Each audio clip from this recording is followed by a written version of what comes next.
Okay, can you turn it around to the back?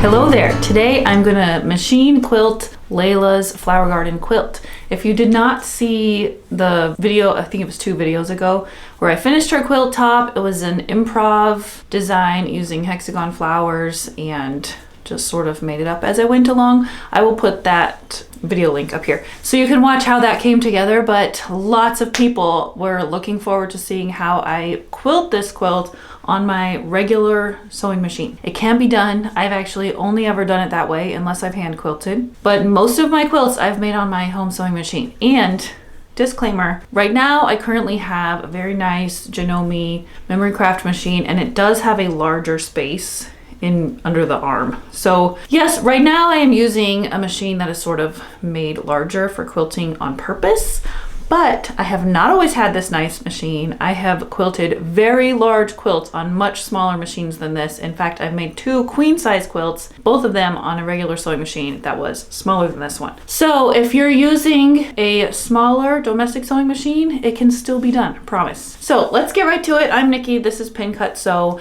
and today we're going to machine a quilt. Okay, there are a few things you need to know before we get started. I have already made my quilt sandwich. There is a tutorial for that. I'll put that up there too. So that just means layering the backing, batting, and quilt top and pin basting it. Some other things you need to know. Okay, machine quilting is best suited for straight lines or free motion. I'm not going to free motion today. I do have a video on free motion, and I made a mini quilt in that video, I think. So you can watch that if you want. And that is just a little bit different of a process. Basically, if you're free motioning a large quilt, you're gonna work in sections. But the rolling up of the quilt that I'm about to show you is pretty much the same. So the other thing, and this is an essential tool, you have to have a walking foot for your sewing machine. Looks like this. You can get a universal one, or you can get a specific one made for your machine. I have a whole video on the walking foot. It will be life-changing for you if you've never used it before. A lot of people have these in their drawer and didn't know how to use it and didn't know how to install it. So that video tells you all about how to install it. A lot of people get it wrong because of this little lever, but I'll show that to you in a minute. This is very important for machine quilting because it keeps all of your layers moving along at the same time. So you have the feed dogs underneath the presser foot moving your quilt along, and then now you also have feed dogs on top moving the quilt along. So all of the layers will stick together and not get bunched up. If you've tried to quilt before on your machine and you had bunching problems, this is why. Also, you just need, I just use regular machine thread. I'm using Gutermann. I really like it. I only just switched to it and I think it's great, but I've quilted with all kinds of thread. And let's see, I think that's everything you need to know before we start. My light just died.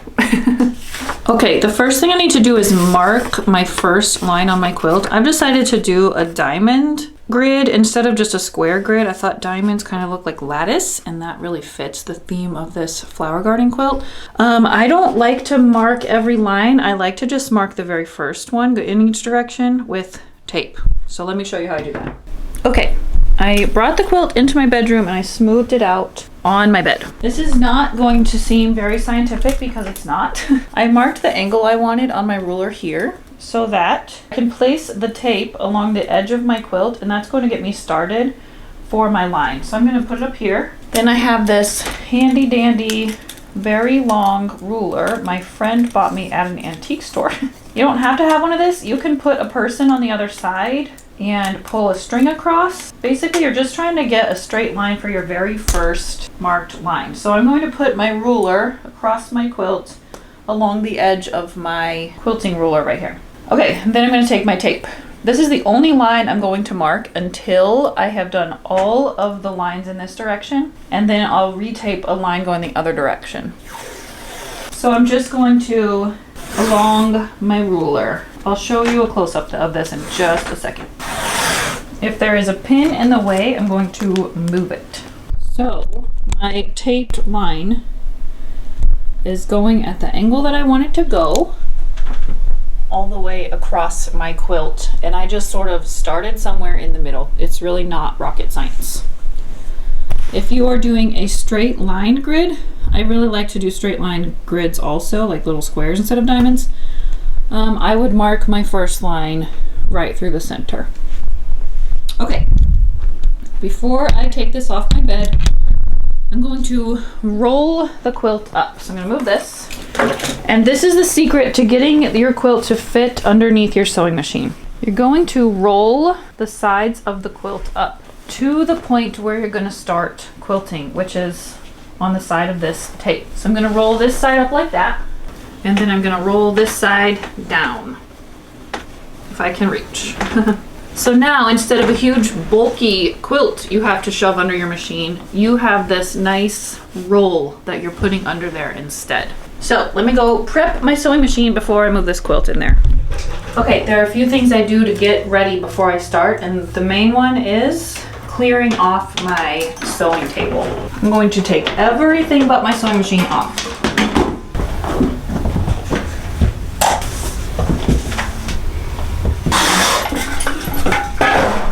All right, the stuff on this side can stay, but this side is clear. I'm actually going to move the machine over a tad. Okay, if you cannot do this, or if your sewing desk is already really small, I have also, for certain quilts, moved my machine to my dining room table where I had a lot more space. So then my table is on wheels. I'm going to pull it out like this so that I have space behind it. This is optional. Some people have heard that you're not supposed to do this because the weight of the quilt pulls, but I've never had that be an issue. Okay, now I'm ready. Let me go get my quilt. It's a little squishy in here now. Okay, my quilt's ready. Let me show you what I mean about the walking foot. Okay, here's my walking foot. I'm going to unscrew my regular foot. I will link you to a universal walking foot that fits most machines. Okay, the mistake most people make when they first try this is not putting this lever on top of this screw that holds your needle in. So pull the lever up, it rests on top of the needle screw, and then you screw the walking foot into place. Some machines, like Pfaff, most Pfaff comes with it, some Berninas and some Genomes have a built-in walking foot. They all call it different things. Pfaff calls it IDT. But if you have a machine like that, you probably know already. It's like a lever that comes down like this. Most machines though, you have to get an external one. Okay, so I'm attached. And off I go. I'm going to quilt my first line, and then I'll show you how I find where to put the next line. So I'm going to just slide my quilt under here. Because I rolled it up over here, it fits under my machine, and there's plenty of extra space. So you can see how even if I were using a much smaller machine than this, there would be plenty of space for my roll. If you have pin basted, you just remove the pins as you go. So I'm going to start every line a little bit off my quilt top on the batting part, making sure that I'm not bunching anything up underneath.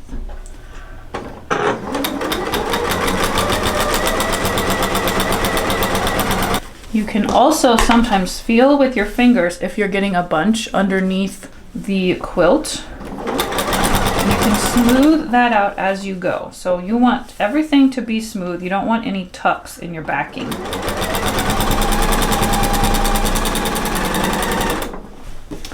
Okay, now you can see how my machine or my quilt is falling behind my table as I go. That's the reason I pulled it out. Just makes things easier.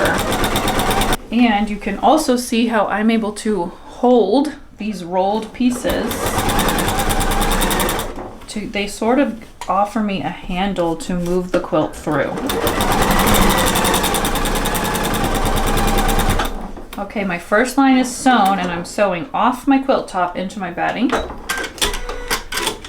And then I'm going to move all the way back to the top. So I'm going to pull my quilt back out again. I'm going to remove my tape. Save it for my next side. I'm done with this for now. And most walking feet, this is how I'm going to mark my lines from now on. Well, not mark, but this is how I'm going to know I'm sewing a straight line. My walking foot came with this seam guide. It snaps into the back like so of my walking foot. There's like a little gap for it. And I'm going to make my lines 1.5 inches apart. So I'm going to place my seam guide 1.5 inches from my needle right there. So now, when I go back to the beginning, My seam guide is going to follow my first line of stitching, and it's going to make another line 1.5 inches away from it. And I'm going to simply keep going like this until all of my lines in this direction are sewn. Okay, some tips for you too. If you'll want to be checking occasionally to make sure that you're not getting your backing bunched up or that you're not getting any tucks in it, because it's much easier to fix a tuck when you've only sewn it in place with one line than with multiple lines and gotten more and more tucks. This may also require you to unpin baste and repin baste some sections if things start to go awry. So maybe you realize you didn't have your quilt sandwich made as taut as it should be and things are sort of pooling, then that's okay. Just lay it back out on the table and rebaste the quilt. I think that's the only tip I have for now to say. So I'm going to keep going. I'm going to put in an audiobook and cruise on this thing. We'll see how it goes. And then I'll be back to show you a progress report soon. Okay, I just thought of the other tip I was going to tell you. As you sew more lines, you're going to be rolling this side more and unrolling this side more. So it's going to stay this burrito shape, and you might have to take it off your machine and adjust, but you can use those opportunities to check your bobbin, and then you'll thank yourself later.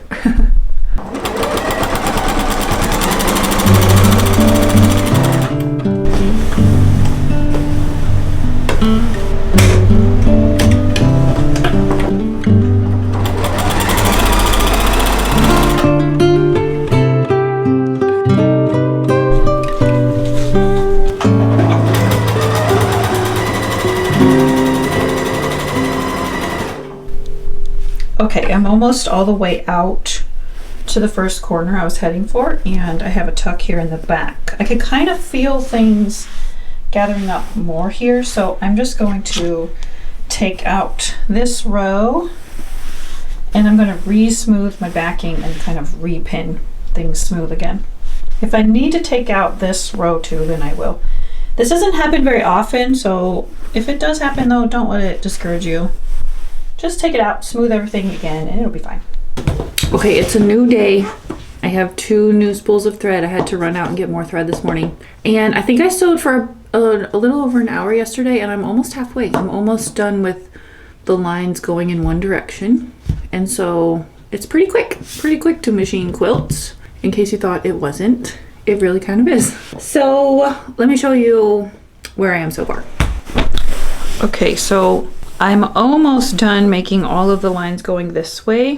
What I need to do, because I started somewhere over here and I made all the lines going from left to right until I got to this corner.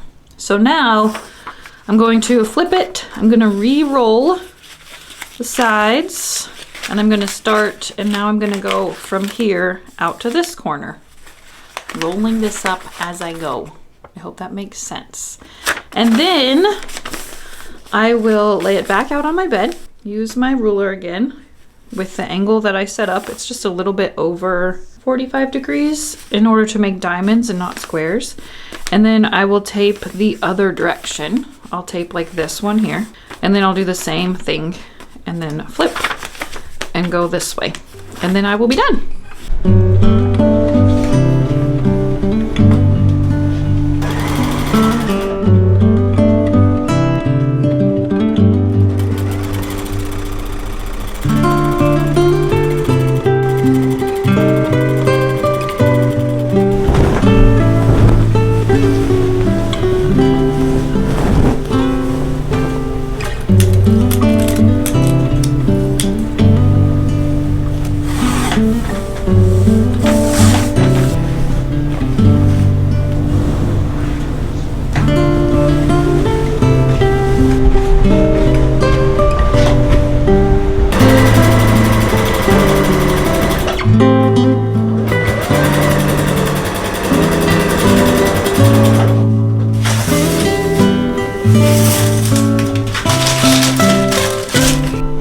Okay, so going the other direction, I have earbuds in, sounds weird.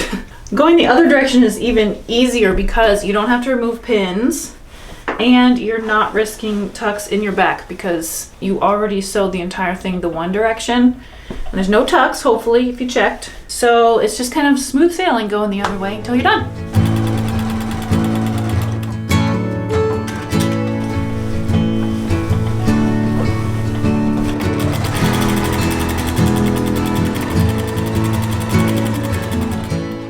I don't want to move the camera just to say this, so that's why I'm bending weird. I'm almost done, but before I finish, I want to say one more thing about this, because some people in the comments when I suggested this video said the problem they have is their hands hurt trying to wrestle the quilt under the machine. And so I'm going to show you how, if you use this roll up method and you pin baste pretty well, you really don't do the work with your hands. You're letting the machine feed dogs do their job for you, and it really should be pretty easy on the hands.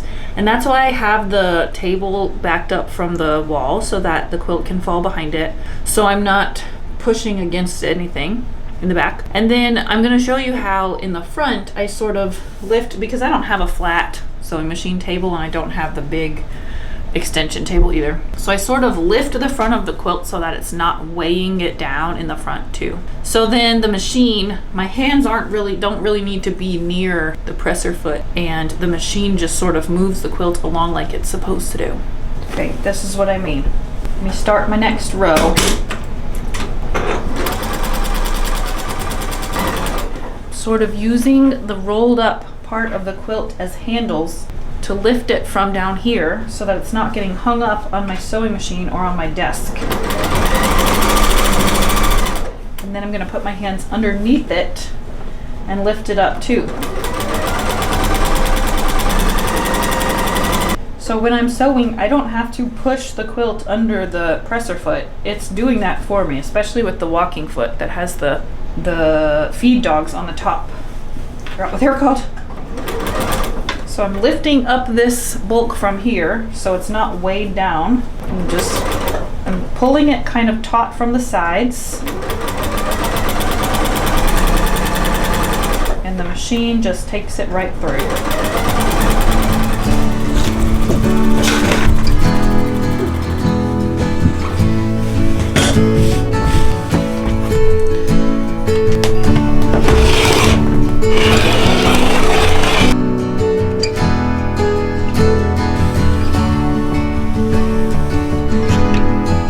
I'm gonna put a binding on this quilt. I already have a binding video. I'm gonna link you to that. It's one of my most popular ones, so it might surprise you. Maybe it's a method you have not tried before. It is super easy.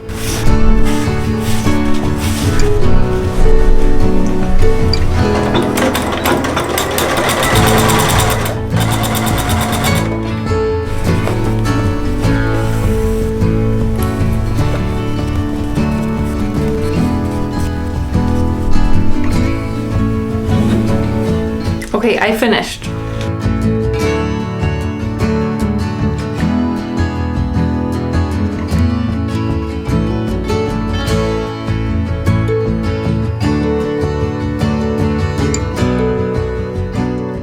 It's so pretty.